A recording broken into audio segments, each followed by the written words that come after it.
Talking with the experts.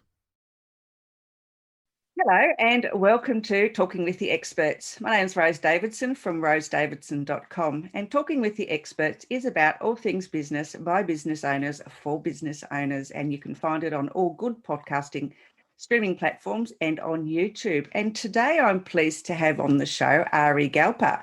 And Ari is the world's #1 authority on trust-based selling and has been featured in CEO Magazine, Forbes, INC magazine, Sky News, and the Australian Financial Review.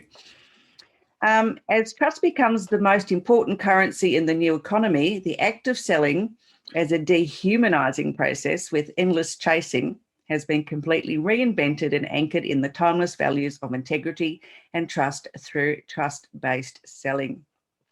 Now, I know that I don't like selling, so I'm going to listen very intently to what Ari has to tell me. So Ari's work includes private consulting with a broad spectrum of clients, including CEOs, entrepreneurs, business owners, advisors, and sales teams, as well as young adults who have autism and Down syndrome, helping them to communicate more effectively using his technique, trust-based languaging. Welcome, Ari, and thank you for joining me today. You've got a very impressive resume. Pleasure. Thanks for having me. Yeah, a few weeks ago, I received a copy of your book set. My goodness, that was so impressive. It was oppressively packaged. Oh, geez, I encourage anyone to go out and grab a copy of it. We call that our trust box. Yeah, it absolutely is. No, it's wonderful. So tell me a little bit more about trust-based marketing. Yeah, well, you probably caught the accent, first of all. I'm from the US originally, and been here for 20 years. Met my wife online on a dating site. She's an Aussie. So I live here now with 3 kids. So so there's a whole story behind trust-based selling that I figured out about 20 years ago, and I'll kind of cover that real quick and kind of catch you up with the whole concept. But I used to be a sales manager in a software company, and we launched the first online website tracking tools for websites to track user behavior, analytics, and stuff like that. And now it's basically free on Google Analytics. Back then it cost money, and I was managing 18 people underneath me, salespeople, and the big opportunities came my way. And this one lead came across my desk. I called them back, and there's a big company, and they agreed to a conference call and a demo to see our product. So it was such a big opportunity that if I close this one sale, it would double the turnover in one go of the company. So it's pretty exciting. They finally came Friday at 4 o'clock in the afternoon, and I was in my conference room with my managing director. Closed door behind me, a big long table in the middle of the conference room with a spaceship kind of conference phones they used to have in other worlds. So I dialed the number, and my contact picks it up, says hello, and I said hello, and he says to me, Ari, let me tell you who's with us in the line today, or in the room with us today. And next thing I hear is, my name is Mike, I'm CEO. I was like, wow, the CEOs are out. That's pretty amazing. My name is John, I'm head of IT. Oh, this is good. My name is Julie, I'm head of marketing, global marketing. I was like, oh, this is great. I mean, everybody on this phone call was basically a decision maker, right? This is the call, hoping as often as possible. So then I began to introduce myself and described our product and gave a live demo over the web to show them how it all works. And I'm showing this to them, and I started hearing this noise on the phone call, like, wow, this is great. This is amazing. We can use this tomorrow. This is fantastic. They started asking me all kinds of questions. How does it work? How do we install it? I mean, they had all the right kinds of questions.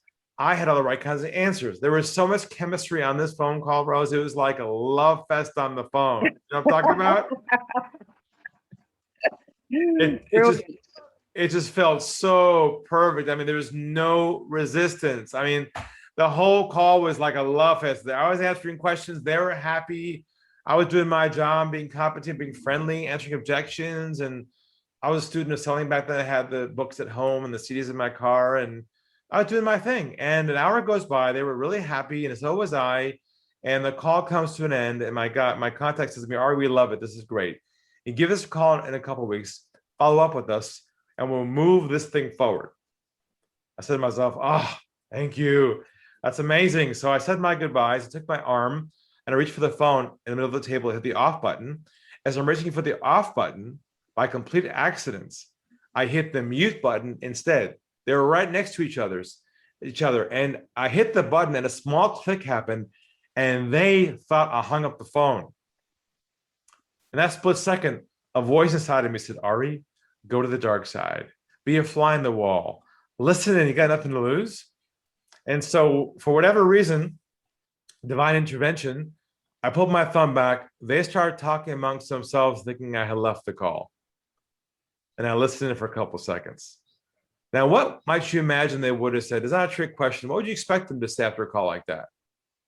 Well, I think, if you've said all the right things, I'm sure they would be very impressed, and that would be my reaction. Yeah, I'd be impressed if you had answered all the questions in the right way and had built trust with them. Yeah. Yes, exactly. That's what you expect them to say, right? Yeah. Well, let me tell you what they said verbatim, word for word. I'll never forget it. That's why we're all here today. What they said was that they said, we're not going to go with him. Keep using him for more information and make sure we shop someplace else cheaper. Knife in heart twist. I was in a state of shock. I could not believe it. I finally had enough courage to hit the off button. I looked at the wall and said to myself, what did I do wrong? I was honest. I was professional. I was enthusiastic. And the first big epiphany hit me. And that was this. You can tell me if you agree with this or not. But somewhere along the way, it has become socially acceptable not to tell the truth to people who sell, right? I hate that. I so hate it because I'm a really truthful person. And if I've, trying to sell a product that I don't believe in, well, then I can't possibly sell it with any enthusiasm. Well, it's like, it's okay to say something like, sounds good, send me information, but having any intention of buying. It's like, it's a very dysfunctional relationship. It is. Painful. I don't like it. I hate people who lie. I hate people who lie to me. Absolutely. So I realized at that moment, the reason why there's this non-truth happening here is because there's an invisible flow of pressure that flows underneath the sales conversations you have with people pre-sale. And if you don't remove the pressure from the process, what will happen is their guard will always be up and they want to hold back from you. You have to chase them to get the truth. So I realized I got to come up with my own way to unlock this game, this crazy game. And I call it the unlock the game approach or mindset, to basically shift your thinking away from the sale and only focus on trust building so they feel comfortable opening up to you and telling you the truth. And that became a whole revolution 20 years ago, which is now growing leaps and bounds by people who are tired of selling the old way, tired of being dehumanized, and we're looking for an integrity-based way of building trust and making sales happen. That's the foundation of trust-based selling. Yeah, and I totally agree with that. I so dislike when I'm trying to sell them something, and I'm not very good at sales because I can sell something, but I can't close. Closing is my big thing. Well, you'll learn today that it's not about closing anymore. It's about how you open. Yeah. And I just, people would say, yeah, I'm really interested and blah, blah, blah. And you send them all the information and then, they never get back to you. That's what happens a million times every single day to everyone out in the business world right now. I know, and it breaks my heart, because I've done all this work and I get in crickets and it's. Yeah, you get seduced, you chase ghosts, you get dehumanized. It's a horrible experience. It's like being abused and going back to your abuser again. It's really, my mission is to change that whole process so that no one at the end feels like they're taken advantage of. Beautiful. So tell me what's a good opening then? How do you open to get people to trust you? Well, it starts with, first of all, clearing out your hard drive and your mind about what you believe selling is all about.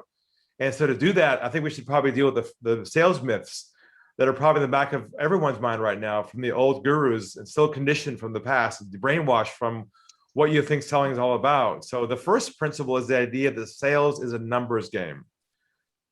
And that came from the idea that the more contacts you make, the more sales you make. Well, we discovered in this economy now, it's not about how many contacts you make anymore. It's about how deep you go on each conversation, how good you are at trust building, not how good you are at how many contacts you make. That's a real shift in thinking because it isn't about volume anymore. It's about quality. And number two is the idea that the sales lost at the end of the process. Usually you lose your sale at the end. You try hard, it all looks good. It drops off. You're like, oh, why didn't that go through? Well, we discovered the sales not lost anymore at the end of the process. You know where it's lost? Beginning. At the hello, it's lost in the beginning, and we don't realize it. We're chasing people at the end when it was lost at the beginning, which is a real mindset shift for people who believe that it's all about the close. And the last one is the idea of rejection. The rejection is part of the sales process to accept it. And we discovered that, you know what? Rejection actually is triggered by certain things you say and do unconsciously that cause the other person to pull back on you and not tell you the truth. And I'll share those with you today and your listeners so they can, for the first time, make a breakthrough and not ever experience rejection again. That would be great. Please go ahead. All right. So let's get into it now. I think the best place to go with this is to kind of share with you a bit about the principles behind our philosophy and our model and our system. And we'll start with the first concept, and that is that your goal is to always be diffusing the pressure, taking it out of the conversation to allow a bubble of vulnerability and safety to allow the person to feel comfortable talking to you. Let me give you an example of this. So we invented our own, what we call trust-based languaging. Words and phrases to use that activate trust in a conversation with somebody. Here's an example. Let's say on our first call with a potential client for a customer, and the call is going well, could be a good fit, you're looking forward to it. Our call kind of comes to an end. Usually what you say to somebody is things like, hey, how about we have a cup of coffee? How about we get together? How about we move things where? Forward, right? We're conditioned to move the sales process forward the moment we sense an opportunity. That's our brainwashing from all the gurus who told us it's all about moving them down a path to the end. So same scenario, our approach. Call's going well, call comes to an end. Rather than saying, hey, how about we move forward? What we say instead is this. We say, where do you think we should go from here? Makes sense. Now, how does that change the moment of the conversation? How are they perceiving you now when you say to somebody, where do you think we should go from here? Well, you're giving them the opportunity to say yes or no. Usually, I think you're giving them the opportunity to, say, well, yeah, I really like your thing. I'd like to discuss it with you a bit further. Or they can say, well, thank you for the telephone call, but, don't call me again. Usually they're in a state of shock. Well, and that too, probably. They can't believe somebody asks you and ask them, where do you think we should go from here? That is unheard of in the sales world, to ask somebody what they think versus taking them down a process. And you know what usually happens is you just say things like, well, I've got one more question, or what about this? All of a sudden, what comes out? The truth. The truth comes out in the beginning because you shifted your approach, changed your languaging to allow trust to be built and not take them down a sales process, which they know is coming. You see, we're so conditioned and wedded to having a linear model towards the end goal of the sale. They know right away when you're not being fully present with them. They can tell you're listening, but your mind is on the next step already. They know that with their intuition. That's why they hold back from you and don't tell you the truth. And you end up chasing people and never wondering why they never convert. Yeah, I say it's like I'm just recently I've had some people on LinkedIn, and they've asked me to connect with them, and then the next thing I know, they're sending me sales stuff, and I thought, well, you haven't even said hello yet. Please buy this from me. No, unconnect and unfollow, because I'm not into that. Just it's horrible. It's amazing how ubiquitous this is, how the world's so conditioned to prematurely try and sell to somebody without trust first. They don't know how to consciously create trust with people. It's a new skill. You see, we do it intuitively with our kids and our spouses. Hopefully if you have a functional relationship with them. But in most cases, we really don't know how to consciously create trust with people in the sales process, because we're carrying what I call armor on, sales armor, where we change our role, become somebody else, inauthentic, and we lose who we are. We lose our ability to connect with people because we don't focus on their problems. We focus on our solutions. And that's the problem. We have to break that cycle. Otherwise, our world ends up in more dysfunctionality over time. And we're in enough dysfunction at the moment, so we don't need any more. Yeah, we can unravel a lot of this by people who can really be open to shifting their mindset and focusing on trust and realize The irony of this all is when you let go of the sale, you make more sales. It sounds crazy, but people want to work with people who aren't focused on themselves, on their own goal. They're focused on the other person's goals. Yeah, I've been reading a lot about that, since March last year, how the mind shift of business owners or business coaches has changed to what you've just been describing, where you look at the goals of the client rather than the purpose of the sales call. Well, it's like a doctor-patient relationship. You're the doctor, they're the patient. They have a problem, they want to solve it. They don't want all the games in between. They don't want to process, they don't want follow-up. They don't want to network with you. They don't want to have I mean, my famous bumper sticker is doctors don't do coffee. Like, they don't want to do fake rapport. They don't want to play that game. It's like no one does. See, when they have a problem, all they are asking themselves is, do I trust her? Do I trust her? They don't really care about your solution. What they care about is if you're the one to solve their problem or not. Yeah.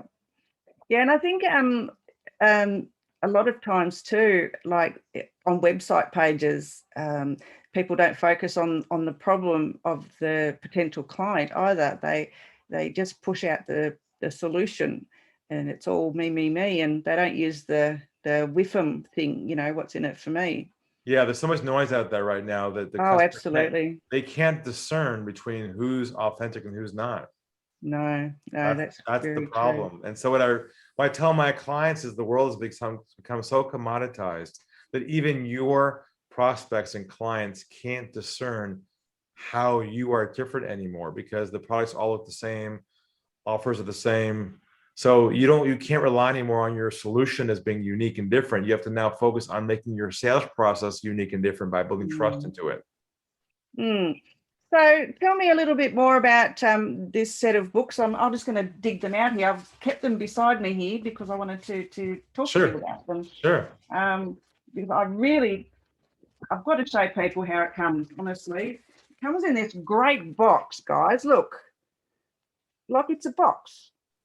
And you get this this CD thing with all the testimonials. Oh, the light's not real good, and they get a cord and everything so you can plug it in.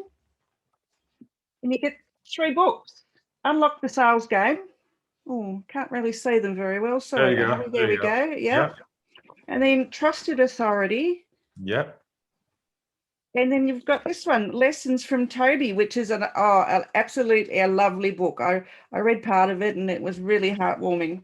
And then you get success stories from virtually every industry. Yeah. Now, and then you get these other things as well. And honestly, for what the cost is, it's an amazing value. And I do recommend that people go out and buy it. Sure. Well, if anybody wants to learn any more, they can always go to unlockthegame.com, and there's an intro free course there. I have a new book I'm working on right now. It's called The One Call Sale. That's coming out next year. Hopefully it's a real winner. It's going to help a lot of people. I figured out a way to compress the sales cycle down to 1 phone call, believe it or not. It's hard to even imagine that. But on 1 scheduled call, you can make a sale with somebody without pressure, without closing, without awkwardness, all based on trust. And so I'm releasing that soon. Wow. Okay. I'll have to get it. I'll have to beg a copy from you. Well, maybe I'll come back on the show before I launch. And how about that? Oh, that would be great. Yes. We could talk about that then. Yeah. So got any otherwise words, Ari? Because it's been really interesting to talk to you. I'll say one more thing that I think is a real zinger for everybody. I'm going to ask everyone on this conversation today to take an oath with me, a verbal oath, to remove one phrase forever out of your vocabulary you never ever use again in your business. And that's the phrase follow up. Follow up is a word you never want to use ever again on email or phone calls. Who's used the word follow up in the last few weeks? Hi, I'm calling to follow up. The only industry in the world that uses the word follow up is sales. You don't want to use any languaging that connects you to that stereotype. There's follow up, touch base, checking in. Those are all sales languaging phrases you don't ever want to use ever again. What you say instead is this. And by the way, we have every sales scenario broken down by languaging in our program. But here's what you say instead. You say, I'm just giving you a call to see if you have any feedback on our previous conversation, any feedback on our previous email. You go backwards, not forwards, which is the opposite direction. And that lets them feel comfortable telling you the truth. Yeah, no, absolutely agree. I absolutely agree with you. It's, I probably haven't been using those exact words, but yeah, it's backwards engineering, isn't it? Exactly right. The whole goal is to remove momentum from your sales process. Momentum creates pressure. Pressure creates them shutting down on you, and you end up chasing it. It sounds almost so contrarian to what selling is supposed to be. Selling is supposed to be hunting, pursuing, closing. And you know what? That is what created all this functionality and all the problems. Yeah, I've just recently had a coach reach out to me, and he can make me six figures in 6 months. And this course is free, and and the amount of messages that he sent me to pressure me into signing up to do this course, but it's free, Rose. No pressure, but but it's free. And I think for about 2 days solid, I just kept getting these Facebook messages from him, and I almost relented and said yes, even though intuitively I didn't want to do it, because I just knew that I couldn't make six figures in 6 months, not with the services that I provide.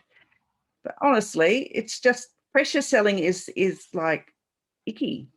Yeah, it's really a damaged part of our society and our mentality, and that's why I'm adamant on making sure that I help the world change around this topic and unravel from brainwashing and detoxing away from this that we've all been conditioned for years to kind of behave in a way like a robotic sleepwalking, not waking up the reality of what it's causing people and causing people to sell and lose money. Yeah, no, it's not a good process, and as you said, it's really noisy out there, and it is hard for people to make the sales that they want to because they have so much competition.